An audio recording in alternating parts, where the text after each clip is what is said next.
Il était une fois un monstre très ancien, un survivant des âges, né bien avant nos villes, nos routes et nos histoires. Aujourd'hui, ce monstre ne rugit plus. Il ne chasse presque pas. Il attend.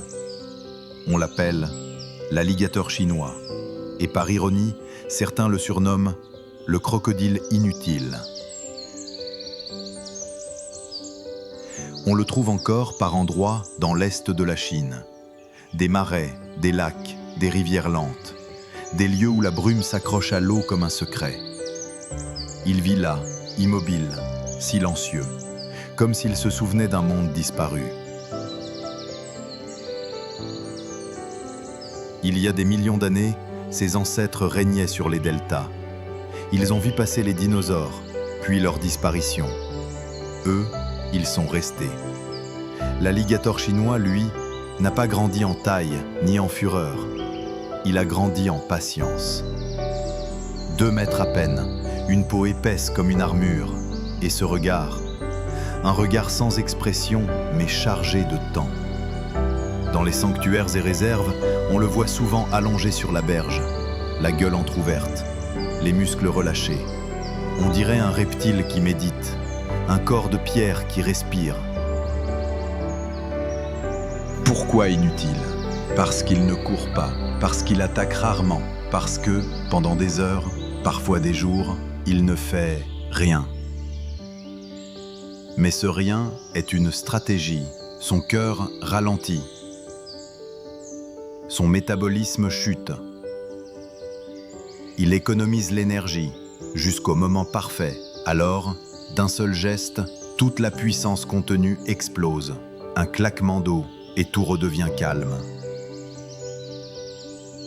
Ce n'est pas de l'inutilité, c'est une autre définition de l'efficacité. Faire moins, mais frapper juste. Le problème, c'est que le monde a accéléré. Les marais ont été drainés, les proies ont changé de route. Les humains ont construit des digues, des routes, des villes. Et lui, il n'a pas changé de tempo. Il vit à la vitesse des âges anciens, dans un siècle pressé. Voilà pourquoi il paraît inutile. Sa lenteur ne dialogue pas avec nos urgences. Approchez-vous de lui, il ne fuit pas, il vous regarde. Pas par défi, mais avec la lente assurance d'un être qui n'a plus rien à prouver.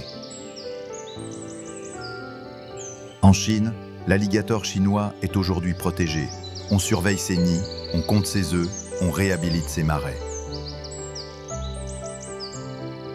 Dans certaines réserves, moines, chercheurs et villageois veillent ensemble sur ce survivant.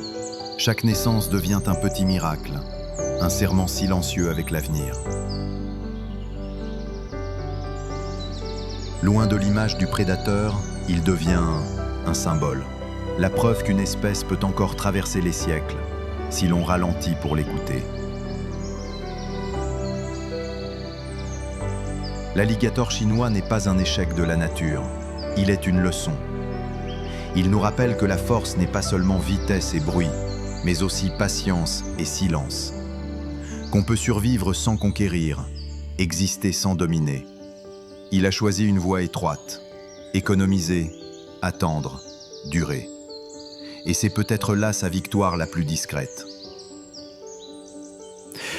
Au petit matin, quand la brume se lève, une lueur dorée touche la surface. Dans ce silence, il tourne lentement la tête et l'eau dessine autour de lui un cercle parfait. La nature a ses rites. Certains sont spectaculaires, d'autres presque invisibles.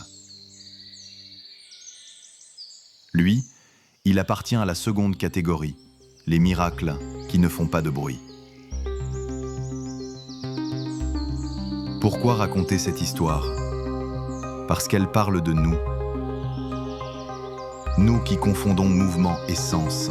Nous qui réclamons des preuves bruyantes et passons à côté des évidences silencieuses. Le crocodile inutile n'est pas inutile. Il est la preuve qu'on peut exister autrement, en marge du tumulte, sans renoncer à vivre. Quand le soleil se couche sur les marais, on ne voit plus que la trace de sa peau et un œil, à demi clos, qui reflète le ciel. Demain, il sera encore là, immobile et patient, prêt à ne rien faire jusqu'à l'instant parfait. Et peut-être est-ce cela, le secret des anciens, durer. Ici, c'était l'œil caché, des faits réels, étranges et fascinants. Abonne-toi pour découvrir ce que la science ne peut toujours pas expliquer.